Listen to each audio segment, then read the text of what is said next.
Boa tarde, gente. Tudo bem? Tudo bem com vocês? Tá? Vamos lá para a nossa aula de hoje, tá? Na aula passada a gente começou o nosso curso, falamos sobre limites de funções e introduzimos a parte de continuidade de funções, né? A gente resolveu alguns limites. Se der tempo eu resolvo mais alguns limites hoje, porque cálculo de limites é uma coisa que vai estar na tua prova, e o conceito de continuidade também, tá bom? Então vamos partir do conceito de continuidade de funções, tá? A gente viu no final da aula passada que a gente diz que uma função é contínua em um ponto P. Deixa eu só corrigir aqui.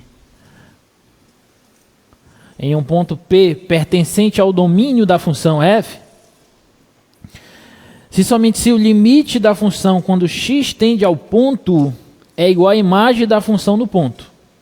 Então, esse é o conceito básico de continuidade de funções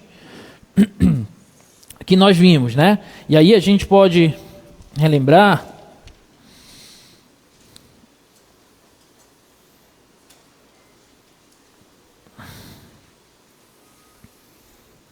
essa ideia graficamente.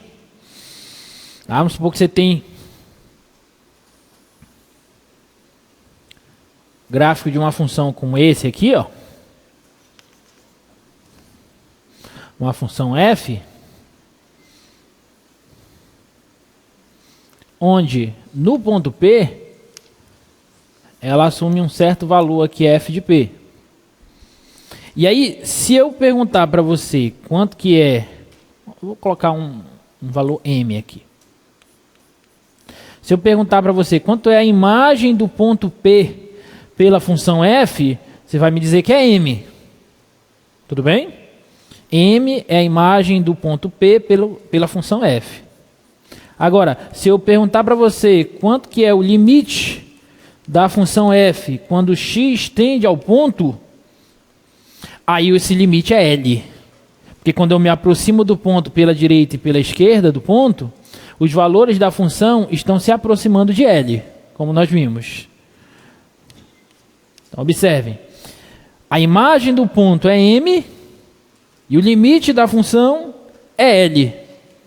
Como M é diferente de L, então esses valores são diferentes e, portanto, nesse caso, esse é um exemplo de uma função que não é contínua nesse ponto P. Tudo bem? Então, eu diria aqui nesse caso que f não é contínua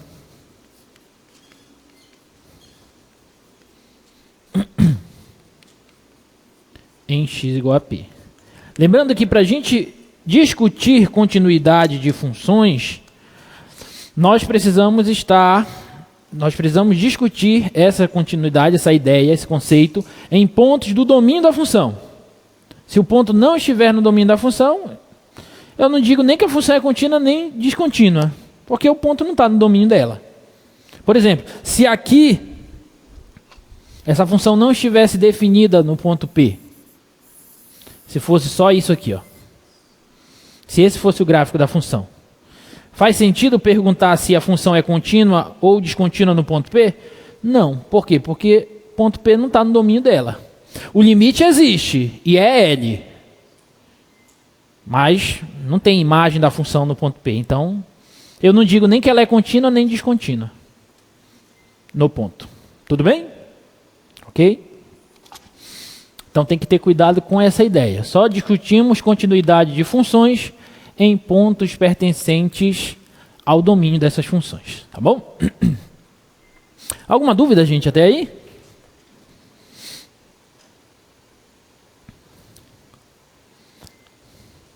Aí, olha só. Se a função for contínua em todos os pontos do domínio dela, aí eu digo que ela é contínua, simplesmente. Então, uma função é contínua em todo o seu domínio quando ela é contínua para todos os pontos pertencentes ao domínio dela. Tudo bem? Então, uma função, por exemplo, função f de x, função f de x igual a c e g de x igual a x. Essas duas funções, elas são contínuas.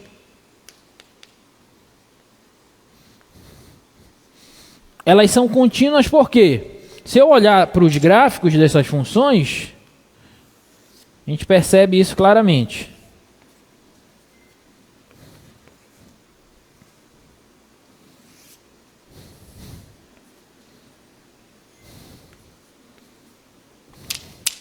Gráfico da função constante igual a C, é esse aqui. Tá? Uma reta horizontal. Para todo valor de x, a imagem de x é C. Então o gráfico dela é esse. Gráfico da função y igual a x. É esse aqui. Essa daqui é a f, essa daqui é a g. Tá bom? Qualquer ponto do domínio dessa função aqui que eu tomar, a imagem do ponto vai ser C. E o limite da função, quando x tende ao ponto, também vai ser C. Já que a função é constante. Então, se para todo ponto do domínio dessa função, a imagem do ponto é igual ao limite da função quando x tende ao ponto, então eu digo que ela é contínua em todos os pontos do domínio dela. E, portanto, eu digo simplesmente que ela é contínua. Tudo bem? O mesmo acontece aqui, ó.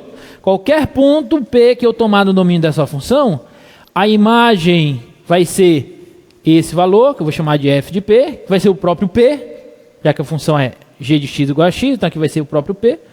E o limite, quando x tender a P pela direita e pela esquerda, vai coincidir com esse mesmo valor. Isso para qualquer ponto do domínio. Então eu digo que essa função é contínua, simplesmente. Tudo bem? Então uma função é contínua quando ela é contínua em todos os pontos do seu domínio, tá? Então, esse gráfico aqui, por exemplo, é um gráfico de uma função contínua. Tá bom? Esse aqui é o gráfico de uma função contínua também.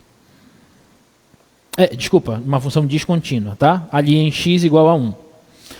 Observe que tem um salto, né? Se você for desenhando o gráfico dessa função, você vem, desenha a parábola até ali o ponto 1, aí você dá um salto e vai para a reta. Esse salto é uma característica gráfica, geométrica, da descontinuidade da função. Tá? Então, em geral, você consegue desenhar, esboçar o gráfico de uma função contínua em todo o seu domínio, quando você desenha o gráfico todo e não tira o lápis do papel. Ou, no meu caso, não tira o giz do quadro. Tá? Então, essa primeira aqui eu consigo desenhar esse gráfico todinho sem tirar o lápis do papel. Então, ela é contínua. Essa daqui já não consigo. Tudo bem? Então, eu digo que ela é descontínua naquele ponto. Tá? Essa daqui também é descontínua em x igual a 0. Aí eu venho ali para baixo, eu tenho que tirar o lápis, pôr o ponto lá no 0 e depois tirar o lápis e vir lá de cima para cá. Então, é uma função descontínua em x igual a 0. Em todos os outros pontos do domínio dela, ela é contínua, com exceção do ponto x igual a 0. Tá? Essa outra aqui é uma função descontínua também. Eu venho, quando chegar no x igual a 4, aí eu tenho que dar um salto lá no ponto e depois voltar. Então essa é uma característica geométrica dessa propriedade, que é a propriedade de continuidade de funções. Tá claro, gente, isso? Para vocês? Alguma dúvida? Tá. E aí, esse teorema aqui é um teorema que eu não vou demonstrar, mas é um teorema muito importante para as funções contínuas, tá? Que nos diz que todas as funções elementares que a gente já viu, elas são contínuas em seus domínios. Função polinomial, função racional, função exponencial, função trigonométrica, função potência, logarítmica e as combinações delas também são funções contínuas em seus domínios. Tudo bem? Alguma dúvida até aí? Não? E o que é legal das funções contínuas? O legal da função contínua é que quando eu vou calcular o limite dela em um ponto do domínio dela, basta que eu calcule a imagem do ponto. Isso aqui é muito fundamental.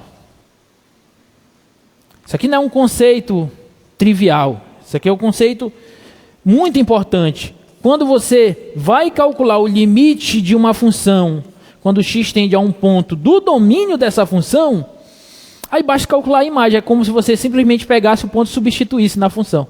Aí não tem segredo. Tá bom? Exemplo. Tá lá pra gente, no slide, por favor. Então, olha, um problema desse, como na letra A, eu quero calcular o limite, quando x tende a 2, de 5x ao quadrado, menos 6x mais 2. Bom, aí você olha para essa função. Essa função é uma função de que tipo? Polinomial. Eu acabei de mostrar um teorema que diz que se a função é polinomial, ela é contínua em seu domínio. Esse ponto está no domínio dessa função? Tá. Então é só substituir.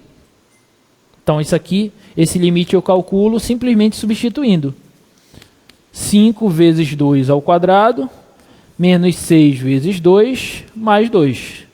Né? Se você fizer a conta, isso aqui vai dar 4, vezes 5 dá 20, menos 6 vezes 2, 12, 20 menos 12 dá 8, 8 mais 2, 10. Então esse limite aí é 10. Quando a função é contínua, no ponto em questão, para onde o x está tendendo, é só substituir. Tudo bem? Diga, querido. Não é que é contínua quando substitui. Você substitui quando ela é contínua. Então, primeiro você tem que saber se ela é contínua. Quando que ela é contínua? Aí as funções contínuas são as funções elementares que a gente conhece até então. Trigonométrica, hiperbólica, logarítmica, polinomiais. Todas essas são contínuas. Então, é só substituir no domínio dela. Se o ponto estiver no domínio dela, obviamente. Tá? Na aula passada, a gente fez exemplos que os pontos não estavam no domínio. Por isso que a gente teve que fazer aquelas manipulações algébricas. Porque o ponto em questão não estava no domínio da função. Se ele estivesse, bastava substituir. Tá claro? Tá. Letra B. Limite. Quando x tende a 3, de 3x ao quadrado mais 2x sobre 5x menos 10. Aí o que você olha? A primeira coisa, eu tenho que olhar o domínio dessa função. O domínio dessa função é todos os pontos reais, é formado por todos os reais, com exceção dos pontos que anulam o denominador, porque é uma função racional. Qual é o único ponto real que anula o denominador? 2. 5 vezes 2, 10, menos 10, 0. É o ponto em questão? Não, então é só substituir. Se aqui fosse 2, aí eu ia ter que dar meu jeito aí de calcular esse limite de alguma forma. Manipulando, fazendo alguma coisa. Mas como não é o caso, é só substituir. Então fica 3 vezes 3 ao quadrado mais 2 vezes 3 sobre 5 vezes 3 menos 10. Isso aqui vai dar 27 mais 6 sobre 15 menos 10, 5. 33 sobre 5, né? Tudo bem?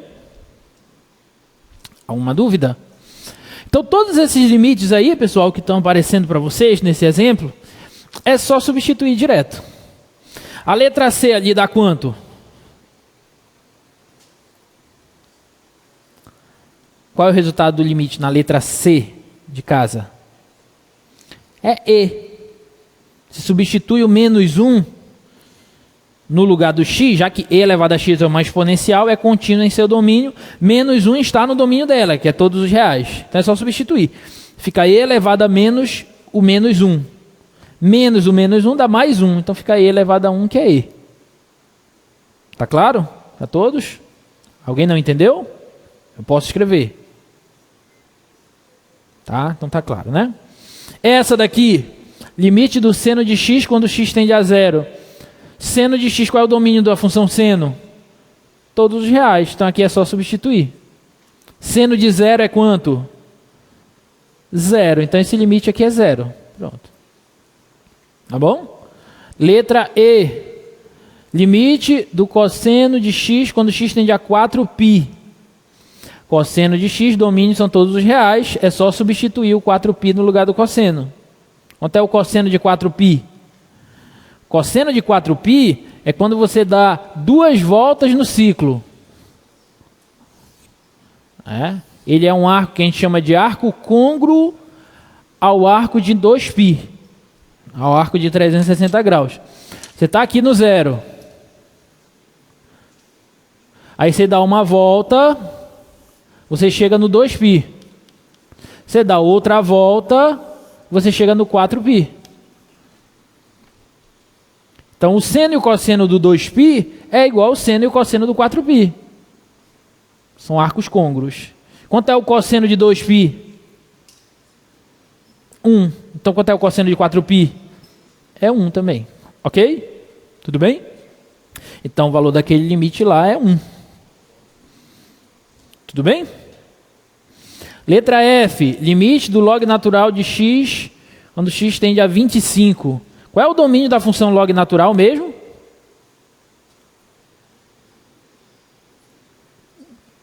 Qual é o domínio da função logarítmica? Todos os reais positivos, estritamente positivos. Lembra o gráfico da função logarítmica, é assim, ó, crescente. Daqui, com exceção do zero, para cá. Tudo bem? Para a gente conseguir isso, a gente fez uma restrição no contradomínio da função exponencial para a gente poder inverter ela. No domínio não, desculpa, no contradomínio da função exponencial, né? O contradomínio da exponencial passou a ser os reais estritamente positivos, porque a exponencial ela é assim, ó. O contradomínio dela é daqui para cima, com exceção do zero. Aí a gente restringiu o contradomínio à imagem dela, e aí a gente inverteu para a função logarítmica. Então, o domínio da logarítmica é o contradomínio da exponencial com a restrição, que são os reais estritamente positivos. Tudo bem? Ok? Dito isso, volta lá, por favor. Dito isso, 25 é um real positivo? Sim, então está no domínio dela, então é só substituir. Então qual é o resultado do limite? É log natural de 25. Ponto. Professor, quanto é log natural de 25? É log natural de 25. Se quiser uma aproximação para ele, aí você pega uma calculadora e joga lá. Ok? Mas o log natural de 25, quanto é ele? É o log natural de 25 e ponto. Tudo bem? A resposta é log natural de 25. Alguma dúvida, gente? Não? Beleza. E aí o legal é que eu ainda tenho mais esse teoremazinho aqui, ó. Que me diz que você tem duas funções contínuas, f e g. Então a soma, a subtração, a multiplicação delas, a multiplicação de uma delas por um escalar e a divisão delas é sempre uma função contínua. Ou seja, quando eu combino duas funções contínuas, o resultado é uma função contínua. Você pegar uma polinomial e uma exponencial e somar elas duas, a nova função que você vai ter é uma função contínua. Você pegar uma logarítmica e uma seno hiperbólica, somar as duas, subtrair as duas, fazer alguma coisa do tipo, combinar elas de alguma forma, o resultado vai ser uma função contínua. Tudo bem? Ok? Alguma dúvida? E além disso, voltando ao teorema, o limite da soma é a soma dos limites e, portanto, é a imagem da primeira mais a imagem da segunda no ponto, já que elas são contínuas. E aí eu tenho todas essas relações, tá? Subtração também, multiplicação pelo escalar também, multiplicação das duas funções também, e o quociente entre as duas também, claro, esse quociente da g de p aqui não pode ser zero, porque senão eu tenho problema, obviamente, sempre, tá bom? Sempre tem que ter esse cuidado aí com o quociente, tá?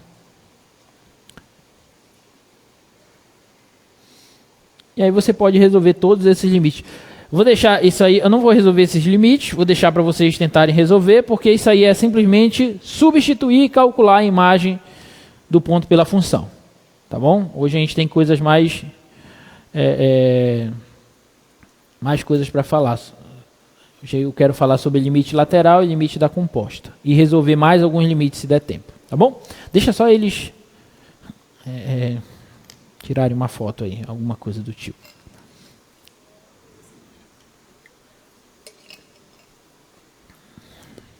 Tudo bem? Já registraram aí? Então vou passar para o outro slide aqui, tá?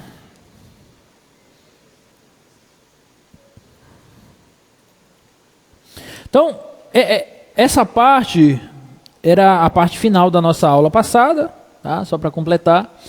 Hoje o que eu quero falar é isso aqui, ó, limites laterais e limite da função composta. Tá bom? O conceito de limites laterais é um conceito que eu já introduzi um pouquinho na aula anterior. Né? Já falei um pouquinho o que é o limite lateral. É quando você olha apenas por um dos lados, quando x está tendendo ao ponto ou só pela direita ou só pela esquerda. Tá? Mas para a gente formalizar melhor as coisas, vamos falar desse exemplo aí. Olha só. Essa função é a função chamada função de Heaviside. Tá? Ela é uma função definida por partes. Ela é 1 se esse parâmetro t, a variável t, for maior do que ou igual a 0. E ela é 0 se o t for menor que 0. O que eu quero fazer é calcular o limite da função h de t quando t tende a 0. Quero saber se é possível calcular esse limite. Tudo bem? Então, para a gente fazer isso, vamos primeiro olhar para o gráfico dessa função. É uma função definida por partes. Eu sei como esboçar gráfico de funções definidas por partes. Porque o que é uma função definida por partes? É uma função em que em uma certa parte do domínio dela, ela obedece a uma expressão. A outra parte obedece a outra expressão. E assim por diante. Eu posso subdividir o domínio dela em várias partes, e em cada parte ela tem uma característica algébrica. Tá? E, portanto, vai ter um gráfico diferente em cada uma das partes.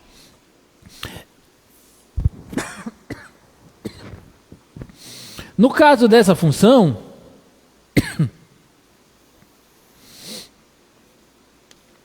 t e h, né? Ela é 1 para t maior do que ou igual a 0. Então, 1 é uma função constante. Se fosse só f de x igual a 1, seria a função constante que passaria aqui assim, ó, no 1. Ó. Mas ela é 1 só para t maior do que ou igual a 0. Então, ela é 1 daqui para cá. Ó. E aqui a bolinha é fechada.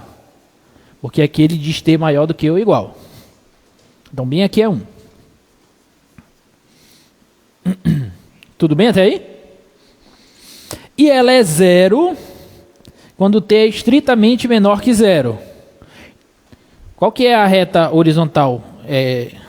Y igual a 0. É o eixo das abscissas, certo? Então, é daqui para cá. Ó. É essa parte aqui.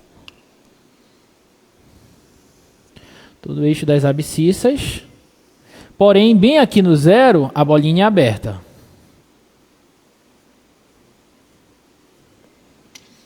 Tudo bem? Esse é o gráfico da função h. Pergunta: é possível calcular o limite dela? Quanto que vale o limite dela quando t tende a 0? Aí não existe. Pelo que a gente falou na aula anterior, esse limite não existe. Por quê? Porque quando eu me aproximo de 0 pela direita, os valores da função estão se aproximando de quem? De 1. E quando eu me aproximo de 0 pela esquerda, os valores da função estão se aproximando de 0. E o limite, eu falei para vocês que o limite de uma função, quando ele existe, ele é único. Ele não tem como assumir dois valores diferentes. Então, nesse caso, eu vou dizer que o limite da função h de t, quando t tende a 0, ele não existe. Agora, eu poderia formalizar essa ideia de uma maneira diferente. Eu poderia dizer o seguinte: esse limite não existe porque o limite da função quando t tende a 0 pela direita, por valores maiores que 0, é 1. E quando t tende a 0 pela esquerda, o limite da função é 0. E como os limites laterais são diferentes, quando eles são diferentes, eu digo que o limite da função não existe. Tudo bem? Então vou escrever isso aqui.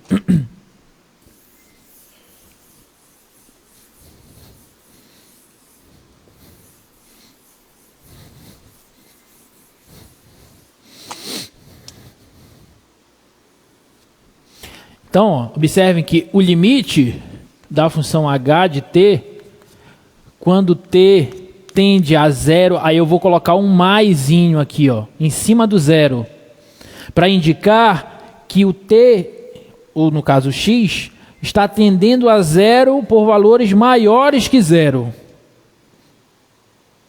Então, está tendendo a zero pela direita do zero. O limite de h, quando t tende a zero pela direita, deu 1. E quando t tende a zero pela esquerda, h de t, quando t tende a zero pela esquerda, aí agora eu vou colocar um menos em cima do zero. Ah, isso aqui deu 0. Deu 0.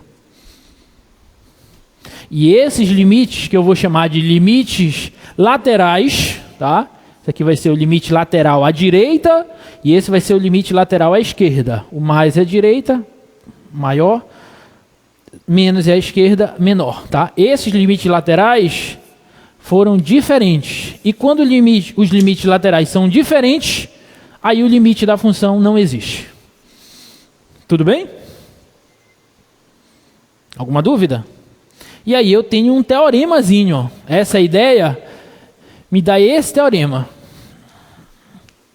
O limite de uma função f de x quando x tende a um ponto é igual a um número, ou seja, ele existe e é igual a um número L, se e somente se o limite da f, quando x tende a p pela direita e pela esquerda, são iguais a esse número L. Então, para o limite existir, os limites laterais precisam existir e precisam ser iguais. Tá? Então, o que esse teorema está falando é o seguinte: limite de f de x quando x tende ao ponto P é igual a L, se e somente se, que é questão de equivalência matemática, né? Então, eu posso sair daqui e ir para a conclusão e voltar também, vale os dois lados, tá? Se somente se o limite, quando x tende a p pela direita, foi igual ao limite, quando x tende a p pela esquerda, e esses limites são iguais a L. Tudo bem? Então, em resumo, se eu sei que o limite existe, presta atenção, se eu parto do princípio que eu sei que o limite da função existe e é igual a um valor real, então eu sei que os limites laterais também existem e são iguais a esse mesmo valor. Agora, a volta também é válida. Se eu sei que os limites laterais existem e são iguais a um certo valor, então o limite da função é igual a esse valor. Então, é uma equivalência lógica. Se eu tenho isso, eu chego nisso. E vice-versa. Se eu tenho isso, eu chego nisso. E esse teorema vai nos ajudar a resolver vários problemas de limite. Tá? Vários e vários problemas de limite. Tá claro até aí, gente? Alguma dúvida até aí, desse conceito de limites laterais? Uma ideia bem simples, tá? Se você entendeu o conceito inicial, original de limite, o conceito de limite lateral é bem mais simples, né? Mas esse teorema é um teorema fundamental para a gente, ele vai resolver... Olha só, o nosso estudo sobre limites, ele vai se dar no seguinte sentido: quase que toda aula eu vou te apresentar um resultado novo, e esse resultado novo vai te servir para quê? Para você calcular mais e mais limites. Porque com o que nós conhecemos até agora sobre limites, nós não conseguimos resolver todos os limites que vão aparecer. Então, a cada aula a gente vai aprender novos resultados, novos teoremas, e esses teoremas vão nos servir para resolver mais limites. Na aula que vem, acho que é na aula que vem, nós vamos ver um teorema fundamental do conceito de limite, que é o teorema do confronto. Para que ele serve? Para a gente resolver mais limites. Outros tipos de limites que a gente não conseguiria resolver com as ideias que nós temos até agora. Tá bom? Então, por exemplo, se eu perguntar para você quanto que é o limite da função módulo de x, quando x tende a zero. Aí aqui você tem um probleminha já. No primeiro exercício você já tem um probleminha. Qual é o problema? É que a função módulo de x, ela tem características diferentes dependendo da parte do domínio dela que você vai estar trabalhando. Né? Porque o que é o módulo de x? O módulo de uma função, o módulo de x, ele é x ou menos x, como eu falei na aula anterior, lembra? Ele é x se o x for maior ou igual que zero, e ele é menos x se o x for menor que zero. Não é isso? Tudo bem? Então observem. Como é que eu vou calcular o limite do módulo de x diretamente?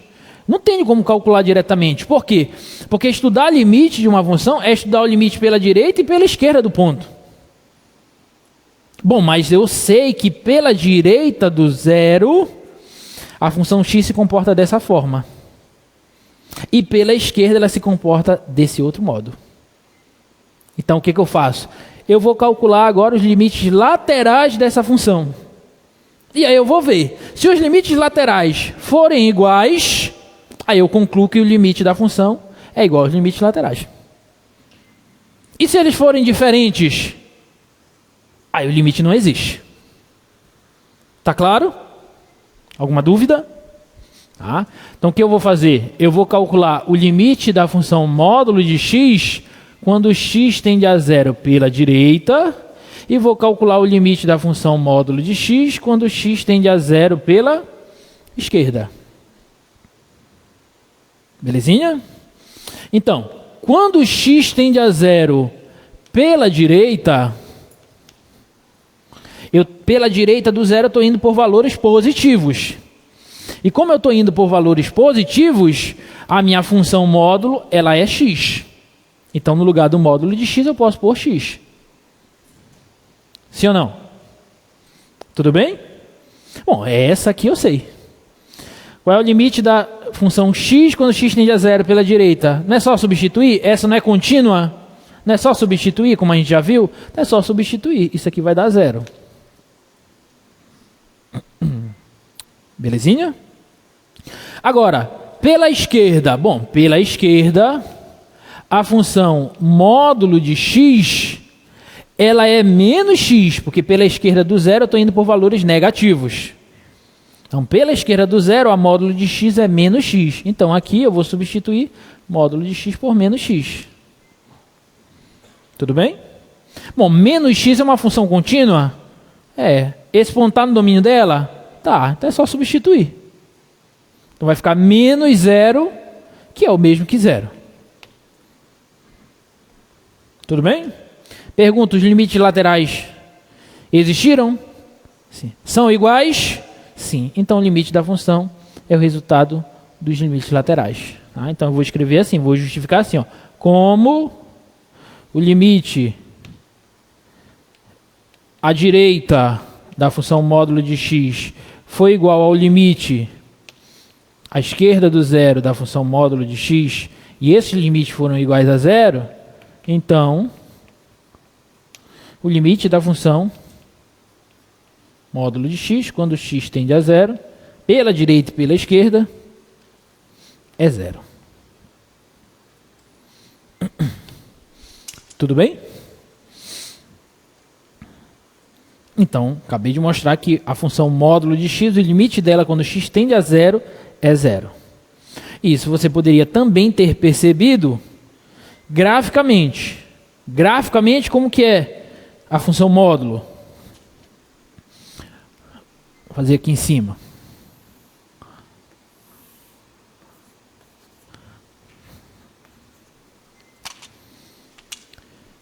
Para x maior do que ou igual a zero, a módulo de x é a função x.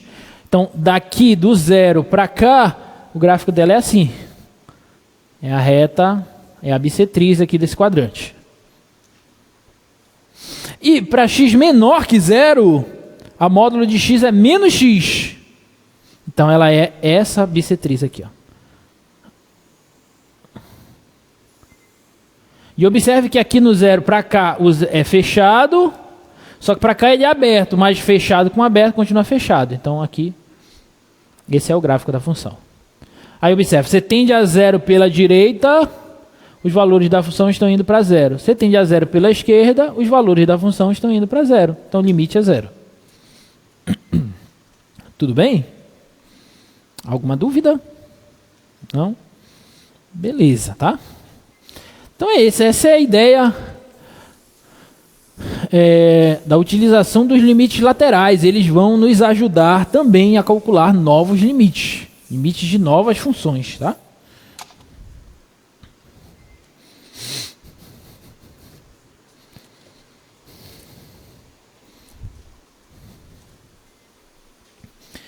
E esse exemplo aí? Limite, quando x tende a zero, do módulo de x sobre x.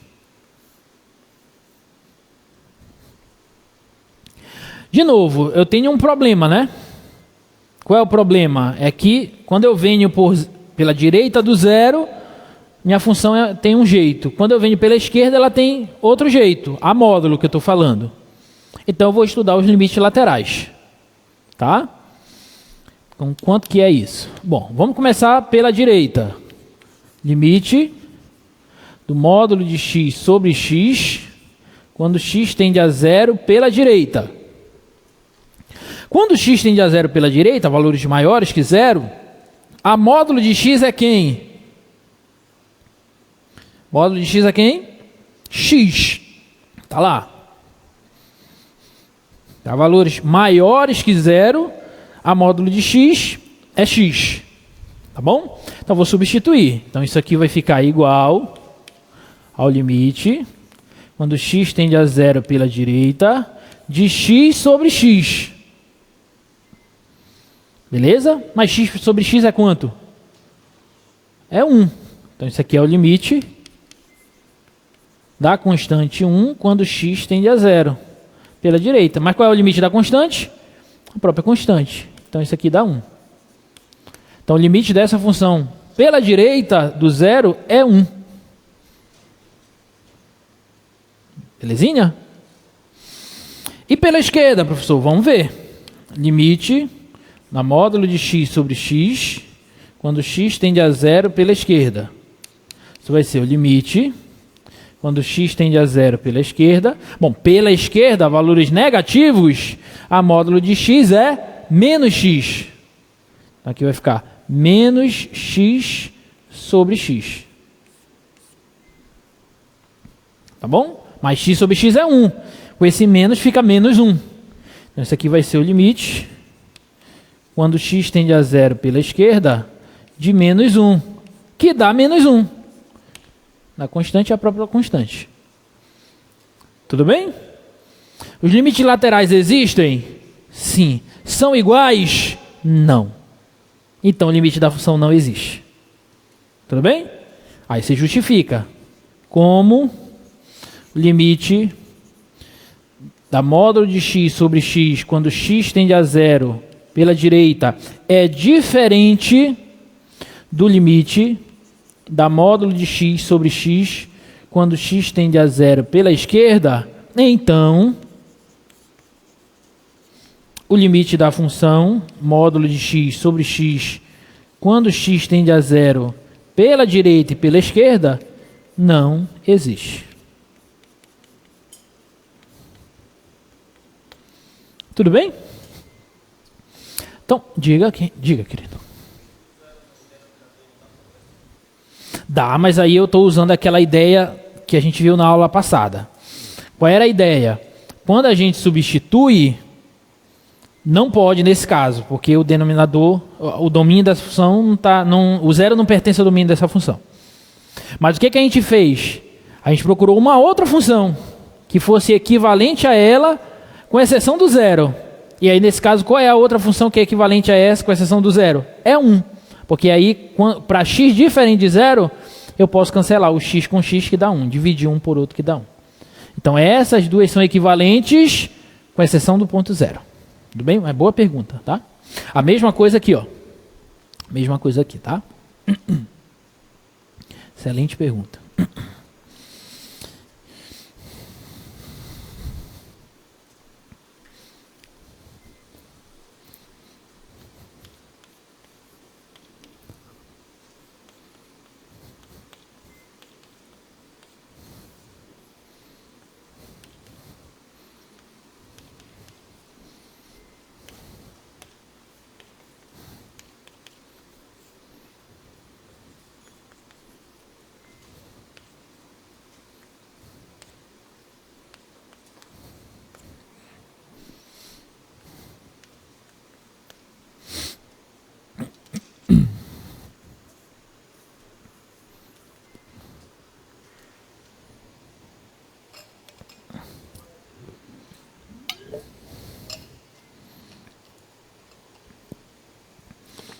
Olha esse item. Agora eu quero o limite daquele quociente ali. F de x menos f de 1 sobre x menos 1. Quando x tende a 1, onde f de x é igual àquela função. É uma função definida por partes. X mais 1, se x maior do que ou igual a 1, e 2x se x for menor que 1. Tá bom? Então eu quero o limite, eu não quero o limite da f. Eu quero o limite disso aqui. Tudo isso. Bom, mas aí eu tenho um problema. Qual é o problema? É que a f de x, ela tem características diferentes se eu estou, dependendo se eu vou estar à direita ou à esquerda do 1. Então eu vou partir para os limites laterais. Tudo bem? Então eu vou calcular primeiro o limite da f de x menos f de 1 sobre x menos 1, quando x tende a 1 pela direita, e depois calculo pela esquerda. Se eles derem iguais, aí eu vou ter o limite final, tá bom? Vamos lá. Então isso aqui vai ser igual ao limite, quando x tende a 1 pela direita. Agora, pela direita do 1, a f de x é quanto? 2x mais 1. É 2x mais 1 ou é só x mais 1? Bota lá no slide, por favor. É x mais 1. Então, é x mais 1 pela direita do 1. Tudo bem? Isso é a f. Menos... Isso é a f. Menos... Agora, f de 1. Quem que é f de 1? É a imagem do ponto 1 pela função f. Quem sabe me dizer quanto que dá f de 1? Quanto? 2, muito bem. Porque olha aqui, x maior do que ou igual a 1. Então 1 está incluso aqui nesse intervalo. Então para eu calcular f de 1, eu vou para essa sentença. Aí eu substituo. 1 mais 1 dá 2. Tudo bem? Se eu quisesse, por exemplo, f de menos 3... Aí eu usaria qual sentença? A de cima ou a de baixo? A de baixo, porque menos 3 é menor que 1. Então f de menos 3 dá 2 vezes menos 3, que daria menos 6. É assim que a gente trabalha com função definida por partes, tá? Sempre obedecendo o intervalo do domínio. Então, isso aqui é f de x menos f de 1 sobre x menos 1. Então isso aqui vai dar... limite, quando x tende a 1 pela direita, x mais 1, 1 menos 2 dá menos 1, então é x menos 1 sobre x menos 1. Aí entra naquilo que eu falei, o 1 não está no domínio da função, não posso substituir, mas eu posso encontrar uma função equivalente a ela, com exceção do 1, uma função que seja igual a essa função próximo do 1, mas no 1 ela não precisa nem existir, né? A nova função precisa, mas essa aqui nem precisa estar definida. Então que função é essa? Só simplificar, função constante igual a 1. Então, vai ser o limite de 1, quando x tende a 1 pela direita, que dá 1. Então pela direita deu 1. E pela esquerda? Aí tem que fazer a continha. Limite quando x tende a 1 pela esquerda. Agora vamos lá. Pela esquerda do 1, a função f, ela é 2x. Então agora eu vou substituir 2x. Tudo bem? Menos f de 1. F de 1 a gente já calculou, deu 2. Mesmo resultado. Dividido por x menos 1. Ok? Agora o que eu faço? Como é que calculo esse limite? Alguma ideia?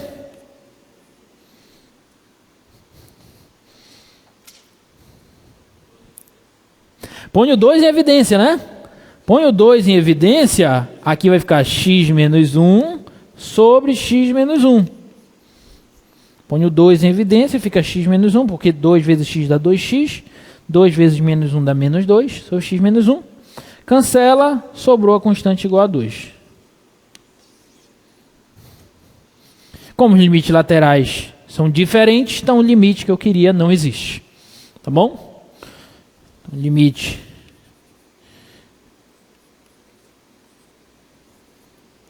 vocês escrevam mais precisamente, tá? Como limite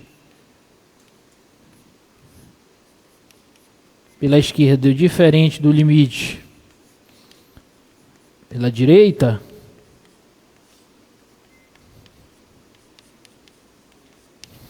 então o limite não existe.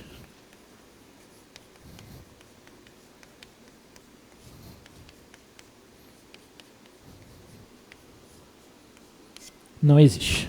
Tudo bem? Ok? Beleza.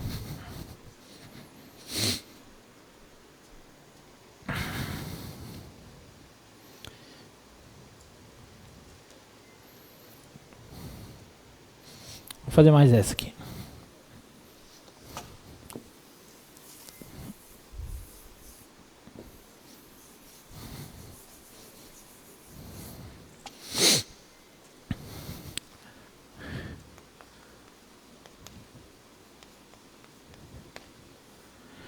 Considere a seguinte função: f de x igual a x ao quadrado menos 3x mais 2 sobre x menos 1. Tá? Eu quero que se verifique se os limites laterais dessa função são iguais. E aí eu pergunto se essa função é contínua em 1. Tá bom? O que vocês acham? Os limites laterais dessa função são iguais? Vamos ver. Vamos calcular o limite quando x tende a 1 de x ao quadrado menos 3x mais 2 sobre x menos 1. Tudo bem? Não posso substituir. Ponto 1 não está no domínio da função.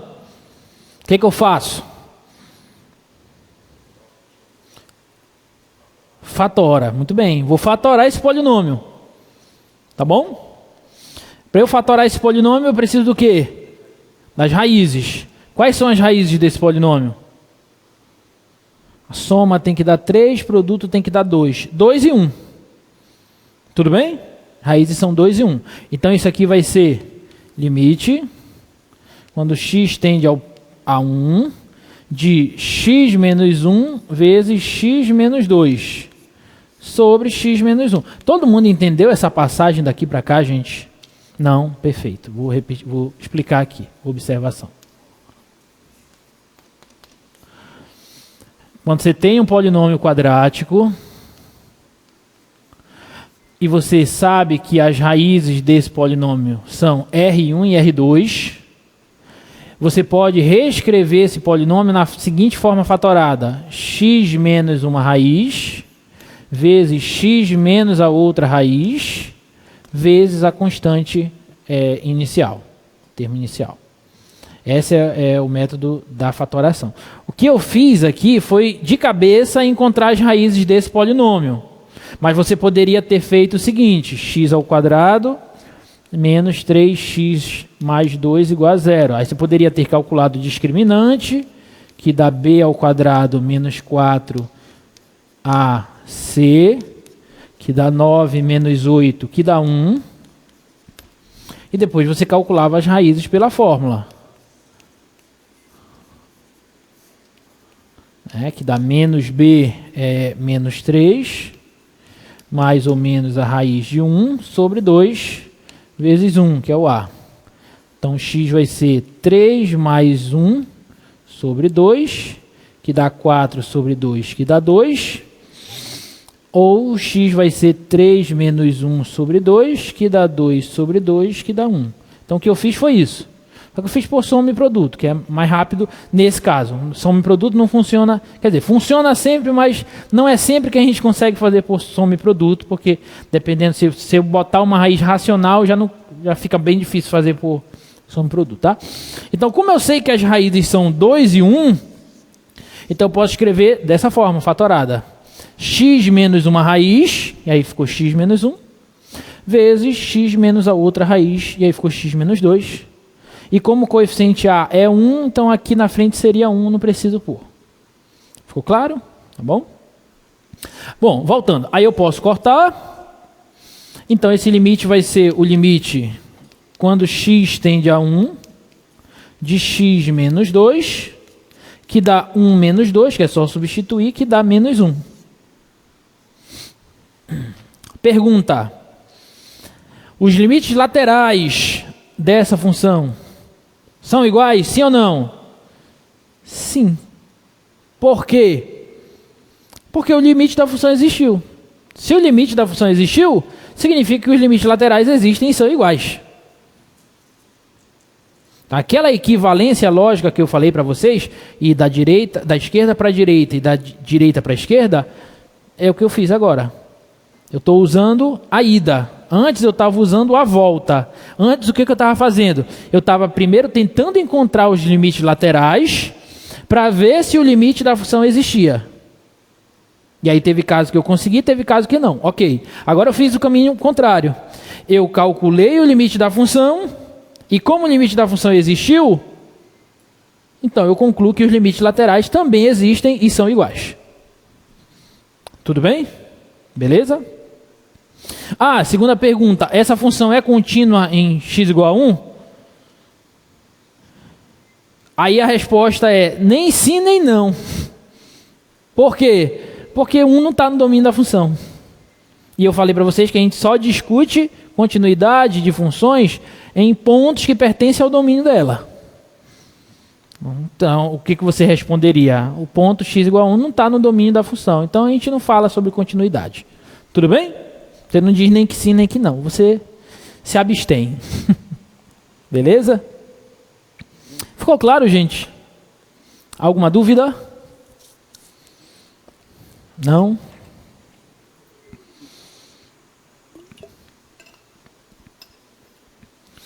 Vamos falar do último tópico, que é sobre limite de funções compostas. É mais uma ferramenta que vai nos permitir calcular limites. Vai ser sempre assim, tá? E aí vocês vão ver, mais algumas semanas à frente, que tudo que a gente está vendo de limite vai culminar no conceito de derivada, porque derivada é um limite. E aí, para a gente calcular derivadas de funções, a gente vai precisar saber calcular limites de funções, e por isso que a gente está vendo todo esse troço aqui. Tudo bem? Então, primeiro eu ensino limite, depois eu ensino derivadas, que são limites, depois eu ensino integral, que são limites. Tudo bem? Esse é o nosso objetivo. Então, o cálculo infinitesimal, que é o cálculo de limites, é essencial aqui no nosso curso, tá? Então, olha esse novo conceito, esse novo teorema. Sejam f e g duas funções tais que a imagem de uma está contida no domínio da outra. Observem, não sei se vocês lembram, mas essa condição de a imagem de uma função estar contida no domínio de outra função é uma condição que nós impusemos para a gente poder fazer a composição das funções. Não sei se vocês lembram, mas quando a gente tinha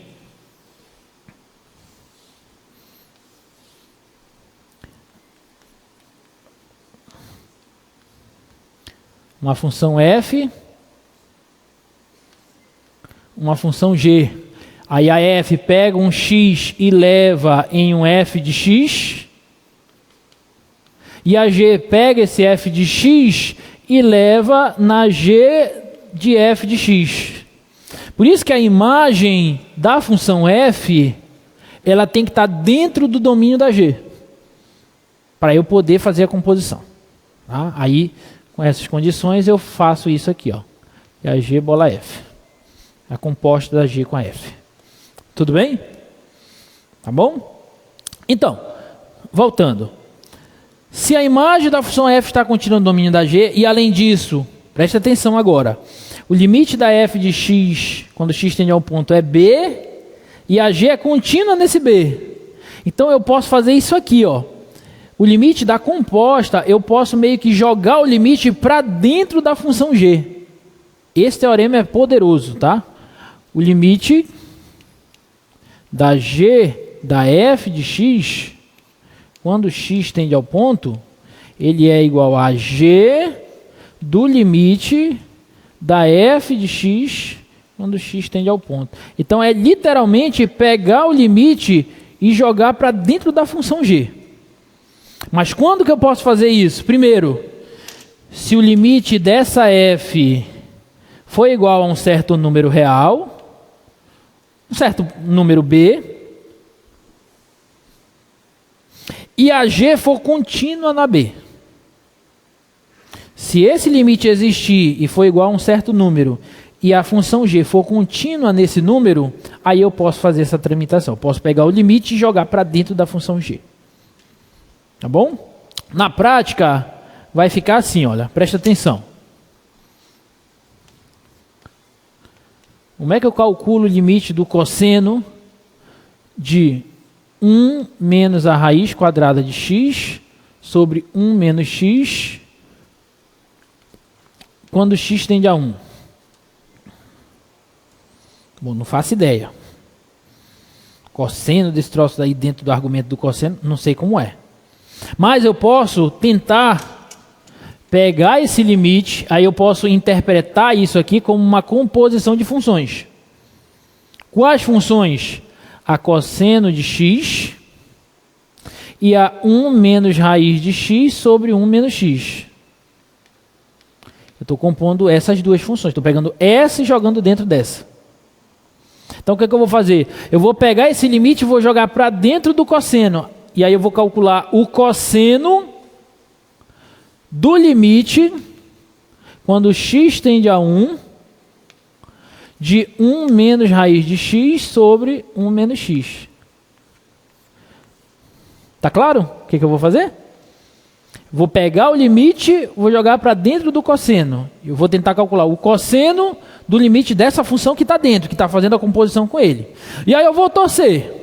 Vou torcer pelo quê? Eu vou torcer para que esse limite exista, que ele seja igual a um número real, e vou torcer para que a função cosseno seja contínua no número. Esse último passo é o mais tranquilo, porque qual é o domínio da função cosseno? Todos os reais. Então o cosseno é contínuo em todos os reais. Então se esse limite existir, aí eu matei a charada. Vai ser o resultado desse limite vai ser o cosseno desse valor. Tá claro? Então vamos agora tentar calcular esse limite aqui, ó. Qual que é o limite quando x tende a 1 de 1 menos raiz de x sobre 1 menos x? Aí esse a gente precisa tentar calcular. E esse vocês já sabem calcular. De segunda-feira para cá vocês já resolveram quantos limites, mais ou menos? Quem já resolveu mais de 50 limites, levanta a mão. Ninguém resolveu mais de 50 limites, não acredito. Então não estão estudando direito. Vocês tiveram segunda madrugada, terça o dia todo, quarta até 4:30 da tarde. Nosso monitor aí, como é teu nome mesmo que eu esqueci? Nosso monitor lá atrás. Manuel? Manuel, tu resolveu quantos limites de segunda para cá? Não me decepciona, Manuel. O Manuel tá daquele jeito. Professor, eu já passei de cálculo 2. Para que eu vou ficar resolvendo esse monte de limite agora, né? Mas vocês ainda não. Então vocês já eram para ter resolvido pelo menos uns 50 limites. Era para ter pego aquele livro lá do Stuart e ter resolvido aquele limite já tudo. Ou pelo menos tentado. Gente, eu estou falando isso, não é exagero. Eu não estou brincando. Se você não fizer isso, você não vai aprender esse troço. Você só aprende exercitando. Ponham isso na cabeça de vocês. Vocês ainda estão com alguns vícios do ensino básico. A gente tem que extirpar esses vícios. Tá bom? Você só aprende se você estudar, sentar a bunda na cadeira e treinar. Só assim. Não adianta assistir minha aula, assistir aula no YouTube do melhor professor do mundo, ficar vendo ele resolver um monte de limite. Na hora que tu for resolver, tu não vai conseguir. É assim, a matemática é assim. Tá bom? Vou reduzir. Quem resolveu 20 limites de segunda para cá? Muito bem. Muito bem. Só 2 alunos. Ah, você também? 3, 4. Mais alguém? 4 alunos. Levanta aí os 4 alunos a mão para a câmera aí, dá um tchauzinho para a câmera. Olha só. Isso porque faltou uma galera. Não é possível que a galera que faltou já desistiu do curso. Eu não quero acreditar nisso. Porque semana passada isso aqui estava abarrotado de gente. Tem gente lá na outra turma? Tem? Mostra lá a outra turma. Dá um tchauzinho aí. Quem resolveu 10 limites aí dessa turma? Olha aí. E 20? Sem mentir.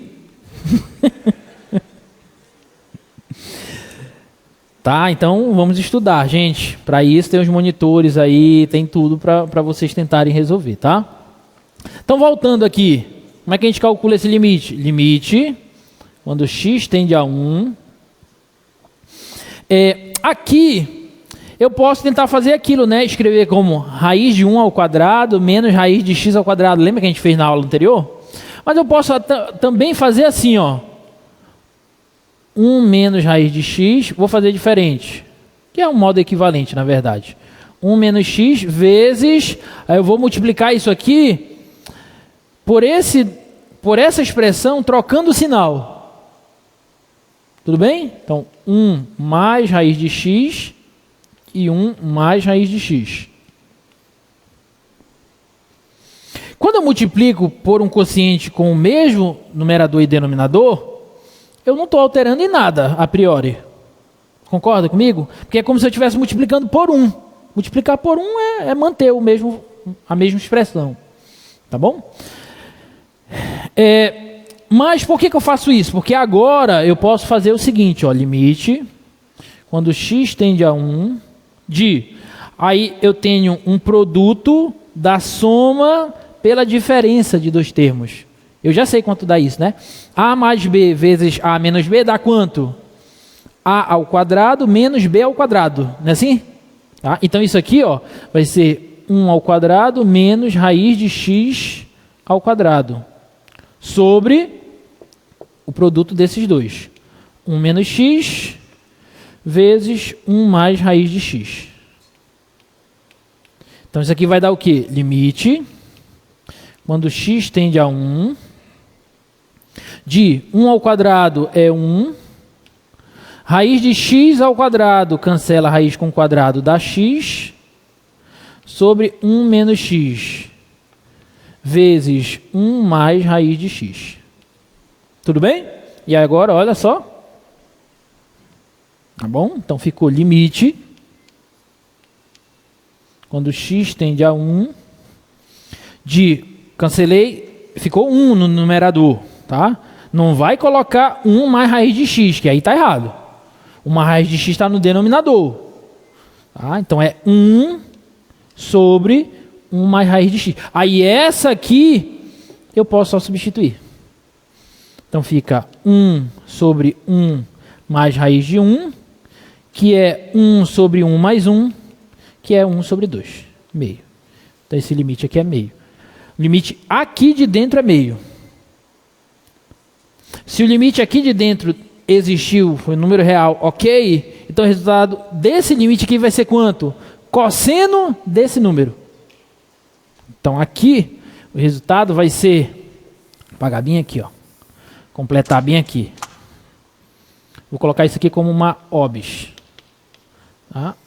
Então isso aqui foi cosseno de meio, porque meio foi o resultado do limite dessa função que estava dentro do cosseno.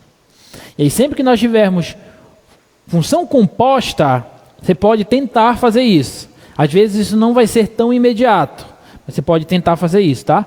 Você joga o limite para dentro, calcula o limite de dentro e torce para que ele exista e que a função de fora seja contínua nesse valor. Aí fica o valor da g, o limite fica g do valor do limite, tá bom? Olha esse outro aqui, ó.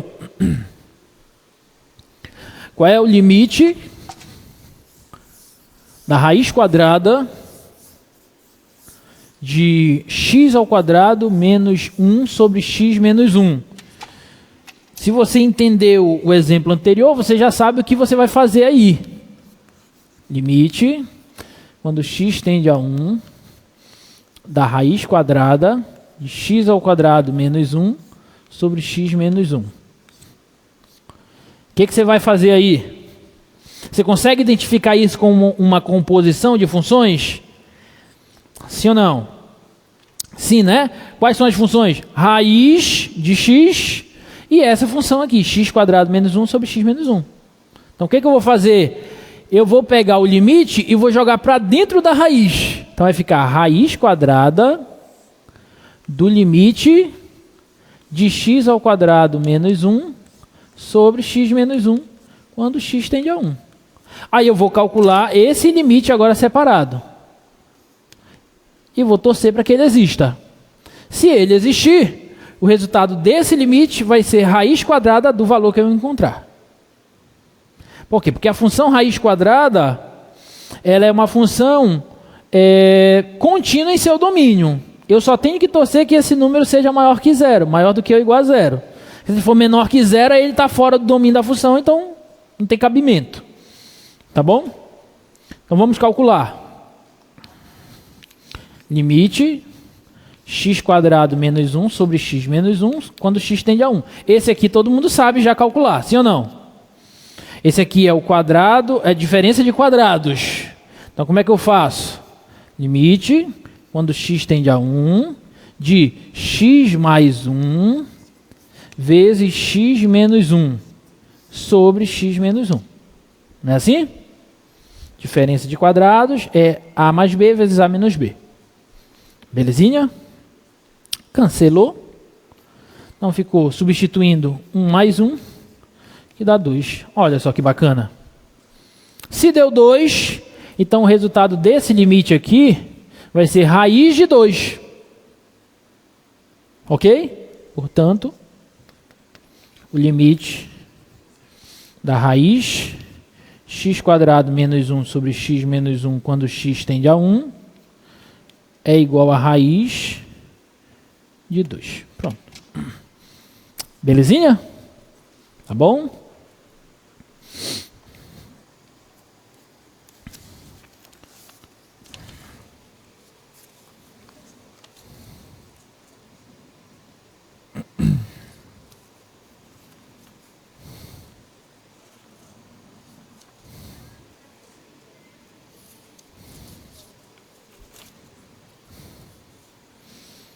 Bom, eu vou pular umas coisas aqui.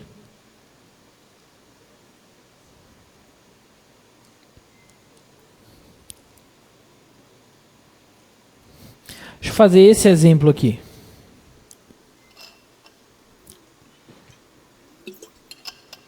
Esse exercício, tá?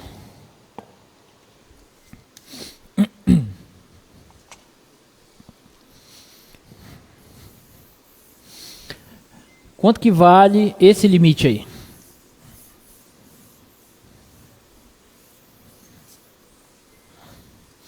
Agora vamos fazer exercícios gerais, tá?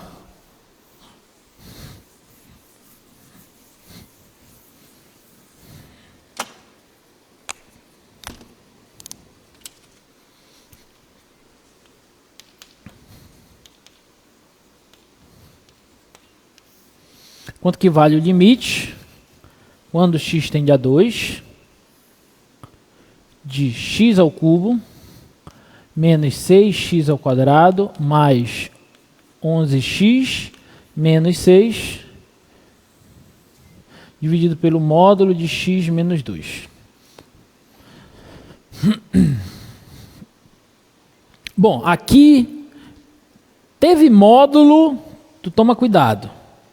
Porque sempre que tem módulo, a expressão vai mudar dependendo se você está pela direita ou pela esquerda do ponto.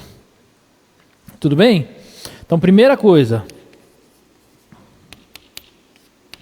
Módulo de x menos 2 vai ser quem? Vai ser x menos 2 ou menos x menos 2. Não é assim a definição de módulo? Módulo de x não é x ou menos x? Então, módulo de x menos 2 é x menos 2 ou menos x menos 2. Agora vai ser x menos 2 quando? Se o x for maior do que ou igual a 2. Lembra que antes era 0, agora como é menos 2, então vai ser maior do que ou igual a 2. E vai ser menos x menos 2 se o x for menor que 2.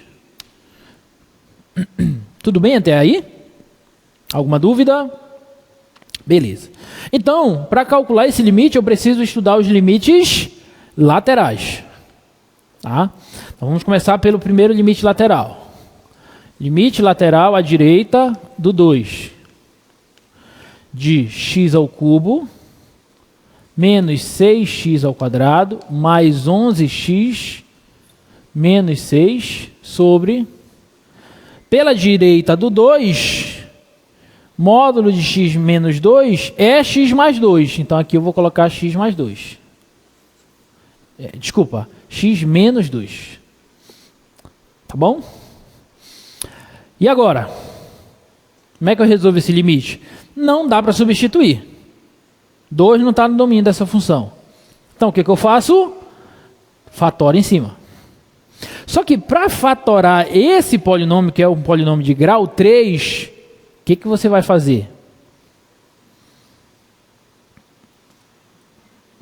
Eu não tenho uma fórmula igual o polinômio de grau 2. Eu não tenho uma fórmula que me permita calcular diretamente as raízes.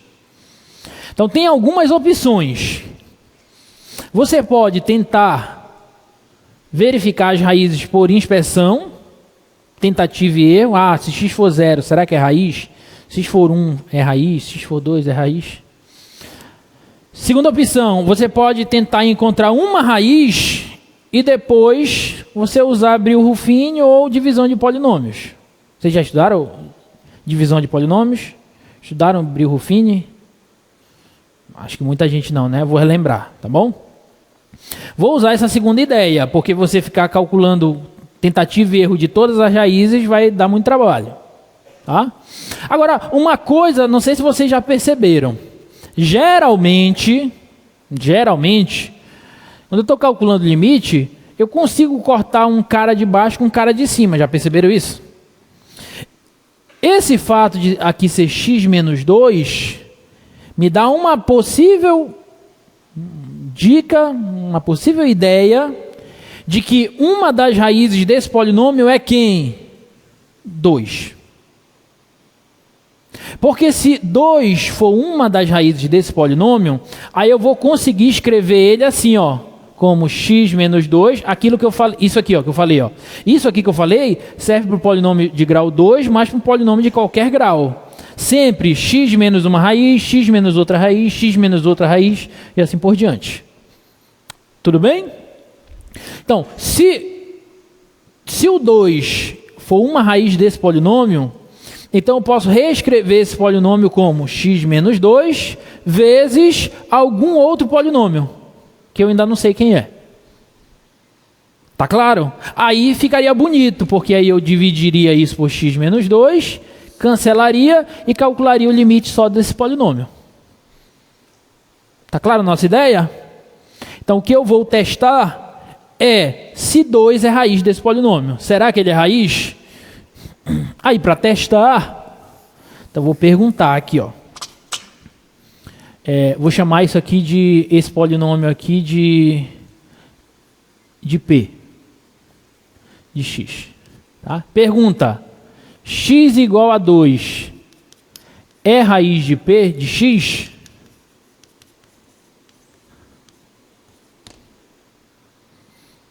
Aí eu vou testar. Se for raiz, o que tem que acontecer? Quando eu substituir o x por 2 no polinômio, tem que dar quanto? 0. Tudo bem? Então calcula P de 2. Quem é P de 2? É 2 ao cubo, menos 6 vezes 2 ao quadrado, mais 11 vezes 2, menos 6. 2 ao cubo dá 8. 2 ao quadrado dá 4. 6 vezes 4 dá 24. 11 vezes 2 dá 22, menos 6. 8 menos 6 dá 2. 24 negativo mais 22 dá menos 2. Então deu 0. Então P de 2 deu 0. Então sim, x igual a 2 é raiz. Tudo bem? Alguma dúvida? Então sim. X igual a 2 é raiz de P de x. Bom, agora, se o x igual a 2 é raiz de P de x, Aí presta atenção agora. Se o x igual a 2 é raiz de p de x, então eu posso escrever p de x na forma fatorada em termos de x menos 2. Então posso escrever assim, ó, ele é x menos 2 vezes alguma outra coisa que eu não sei ainda o que é. Mas é um polinômio. Tudo bem?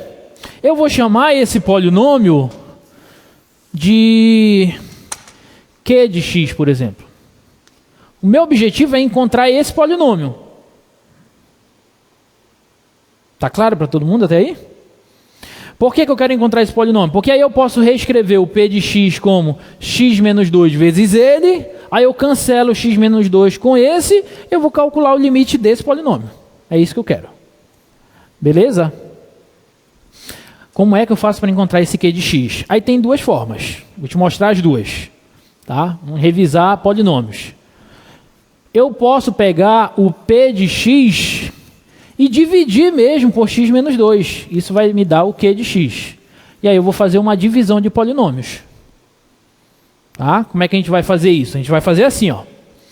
Quem é o p? O p é esse troço todinho. Então vamos colocar aqui, ó. X ao cubo menos 6x² mais 11x menos 6. E eu vou dividir, de fato, ele por x menos 2. Tá bom? Vai ficar assim, ó. Pensa comigo. Qual é o monômio que eu tenho que colocar aqui para que quando eu multiplique ele por x, dê x ao cubo? X ao quadrado, muito bem. Então aqui é x ao quadrado. X ao quadrado vezes x dá x ao cubo. X ao quadrado vezes menos 2, menos 2x ao quadrado. Aqui vai ficar menos 2x ao quadrado. Tudo bem? Como é que a gente faz na divisão? Quando tu divide 9 por 2, como é que tu faz? Dá 4. 4 vezes 2, 8. Bota o 8 aqui. Tu não subtrai agora? 9 menos 1, subtrai agora. Tá bom?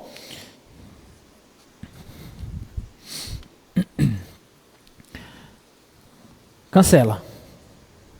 Ficou menos 6x ao quadrado menos o menos 2x ao quadrado. Menos com menos, mais. Então ficou menos 6x ao quadrado mais 2x ao quadrado. Dá quanto? Menos 4x ao quadrado. Quando tu tens assim 91 dividido para 2, dá 4.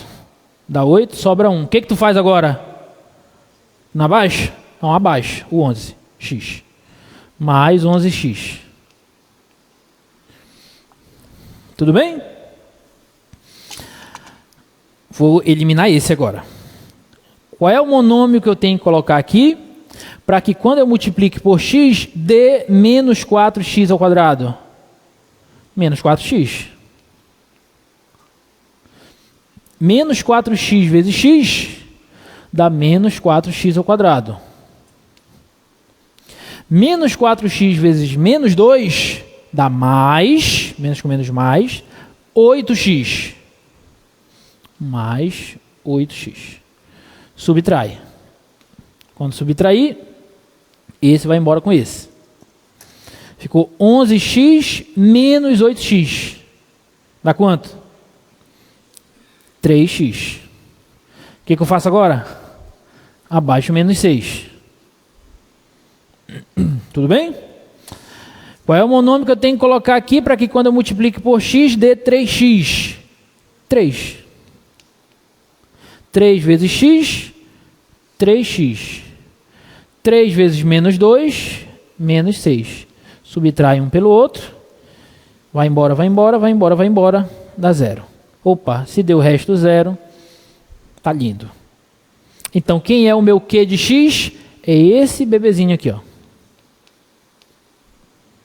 Tá bom? Então, nós, enfim, conseguimos... Eu ainda não estou resolvendo o limite. Eu só estou fatorando aquele polinômio. E fatoração de polinômio é uma tarefa que não é muito simples, tá, gente? Isso eu estou fatorando um polinômio de grau 3. Você pega um de grau 4, etc., coisas ficam mais complexas, tá? Mas a vida é assim mesmo. Então, o limite... Então, eu posso escrever, enfim, o P de x... O P de x, eu posso fazer assim, ó. X menos 2 vezes esse cara. X ao quadrado menos 4x mais 3. Pronto. Tudo bem? Portanto,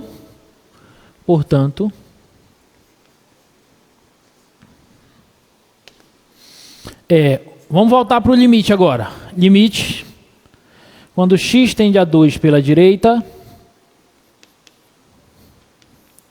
de x ao cubo menos 6x ao quadrado mais 11x menos 6 é o limite. Quando x tende a 2 pela direita, de esse polinômio que eu chamei de P de x, eu posso reescrever ele assim. Então vai ficar x menos 2 vezes x ao quadrado menos 4x mais 3. E aí eu posso cancelar. Tudo bem? Então ficou o limite só desse polinômio. E é só substituir. Então ficou 2 ao quadrado menos 4 vezes 2 mais 3, que dá 4 menos 8 dá menos 4, mais 3 dá menos 1. Tá bom? Então o resultado desse limite aí é menos 1, tá certo. Não errei a conta, tá bom? Alguma dúvida até aí? Esse é o limite lateral à esquerda, à direita. Agora eu calculo a direita. Espera aí. Esse é o limite lateral à direita. Agora eu vou calcular o limite lateral à esquerda, tá? Vamos calcular o outro. Como eu já fatorei, agora fica fácil. Porque pela esquerda, esse polinômio permanece o mesmo, x menos 2 vezes x ao quadrado menos 4x mais 3. E o módulo de x menos 2, pela esquerda do 2, ele é menos x menos 2. Então aqui vai aparecer no denominador menos x menos 2. Tá claro? Então eu cancelo esse com esse. E vai sobrar menos esse polinômio. Quando eu substituir o 2 no ponto anterior, quando eu substituir o 2, não deu menos 1? Então esse aqui vai dar quanto? Menos o menos 1, concorda? Vai dar 1.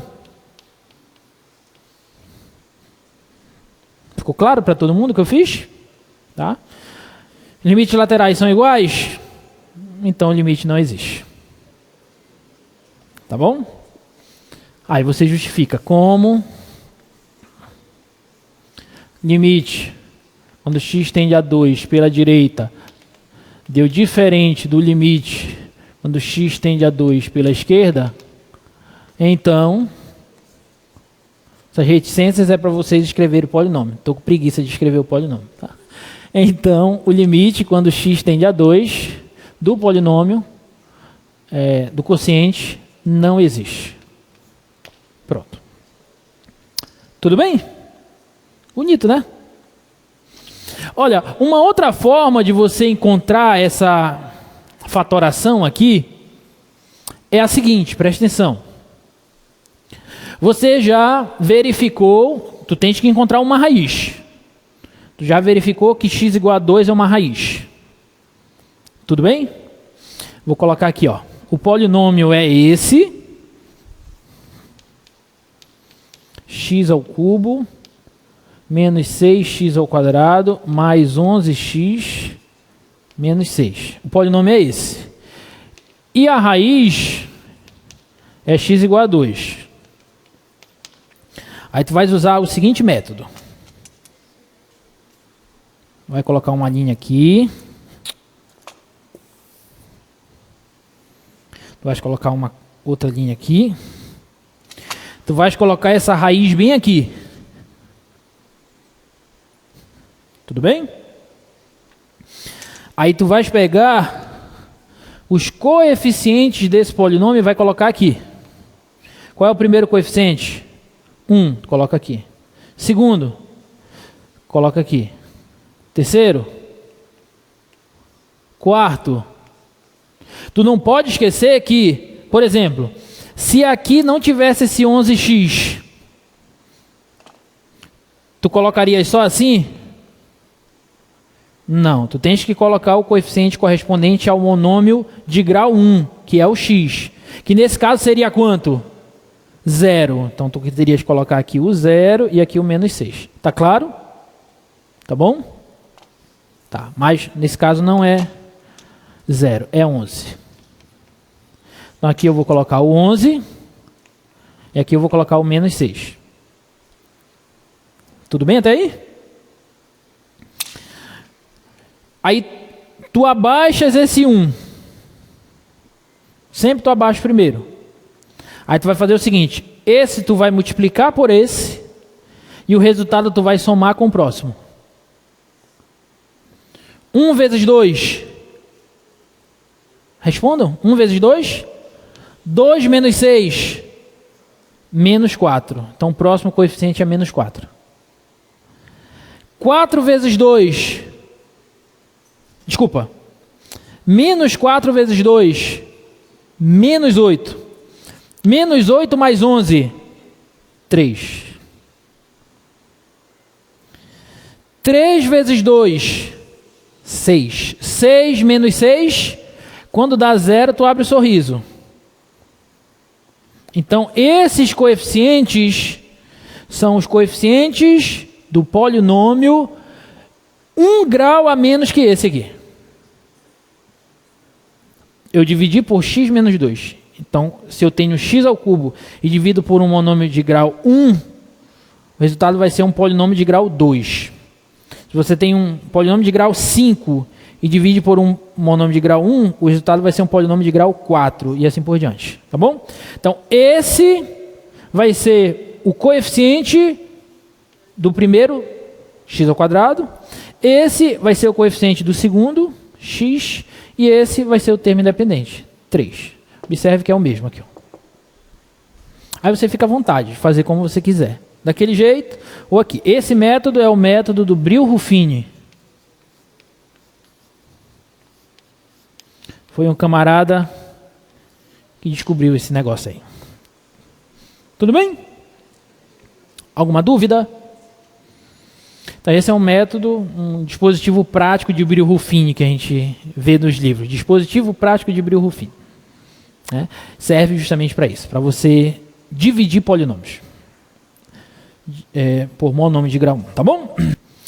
Limite, vamos calcular, mais limite. Limite quando x tende a 3 de x ao cubo menos 27 sobre x quadrado menos 9. Vamos começar por esse, tá? Todos esses limites que eu estou trazendo para vocês, tirei lá do livro do Stuart.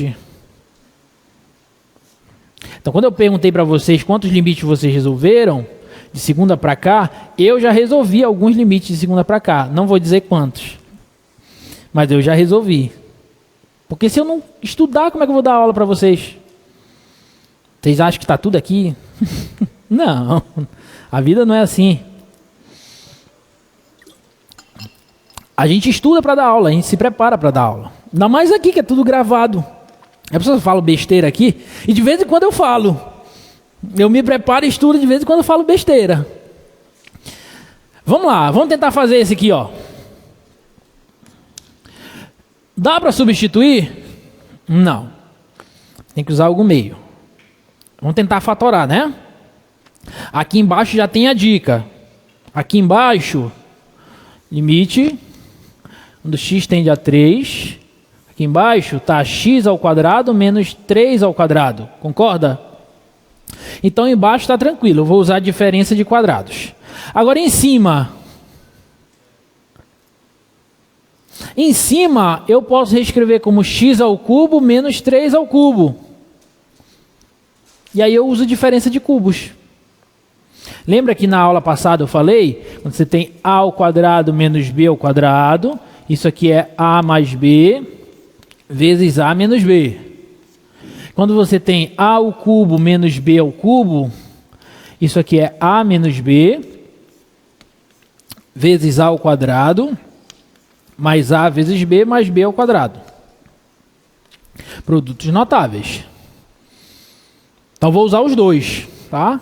Esse aqui vai ficar limite, quando x tende a 3, dividido por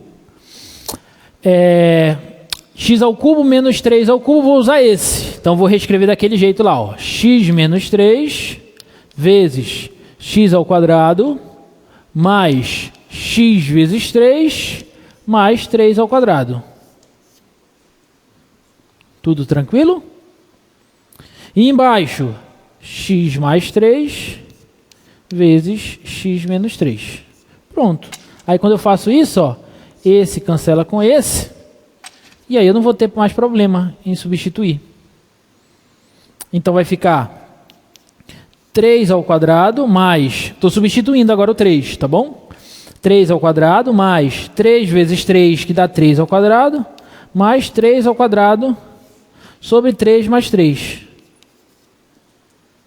Beleza? 3 ao quadrado é 9. Então aqui eu tenho 9 mais 9 mais 9 dá 27. Dividido por 6. Tudo bem? Isso aqui eu posso ainda simplificar por 2, se eu quiser. Desculpa, por 3. Então isso aqui vai dar 9 meios. Então esse limite é 9 meios. Tudo bem? Beleza? Dúvidas? Não? Tá bom. Esse é um limitezinho bonitinho para a gente calcular, onde a gente precisa de 2 produtos notáveis, tá?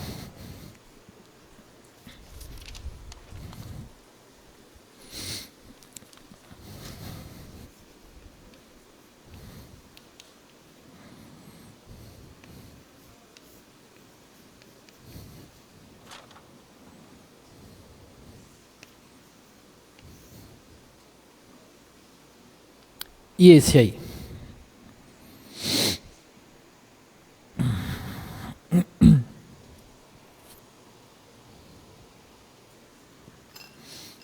Aí não dá para usar fatoração, né? O que você faria aí?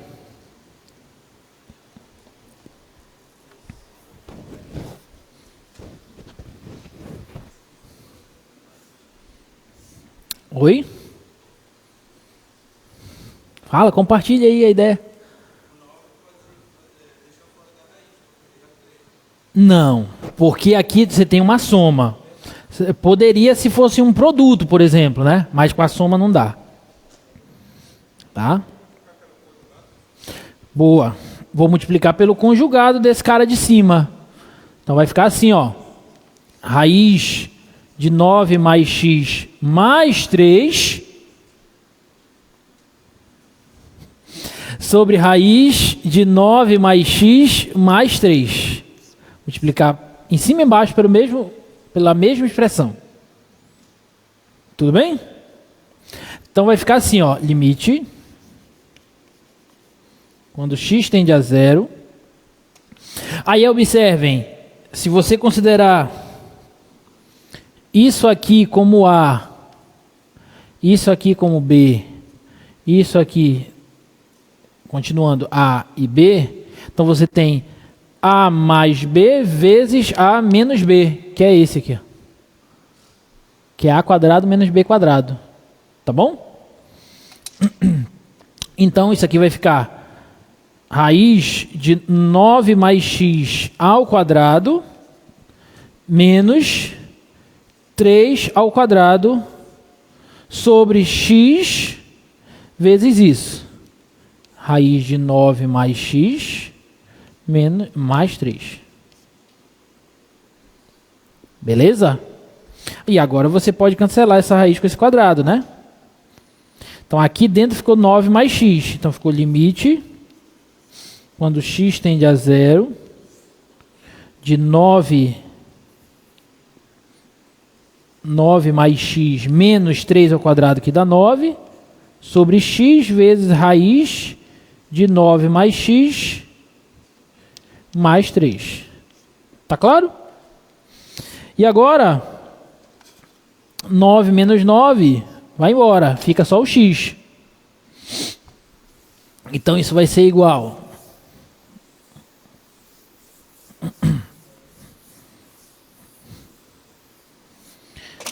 Então isso vai ser igual a limite, quando x tende a zero, de x sobre x vezes raiz de 9 mais x mais 3. E olha que bonito. Vai embora o x. Vai embora quem estava me dando problema. Então ficou limite, quando x tende a zero, de 1, não esquece que esse está no denominador. Já vejo muita gente em prova, corta aqui e deixa raiz só aqui no numerador. Aí perde a questão. Atenção, tá? Raiz de 9 mais x mais 3. Agora eu tenho problema? Não, só substituir o zero. Então vai ficar 1 sobre raiz de 9 mais 0 mais 3, que dá 1 sobre raiz de 9. 9 mais 0 é 9, raiz de 9 é 3, e 3 mais 3 é 6. Então 1/6. Vamos dar 1/6 isso aí, tá bom? Alguma dúvida?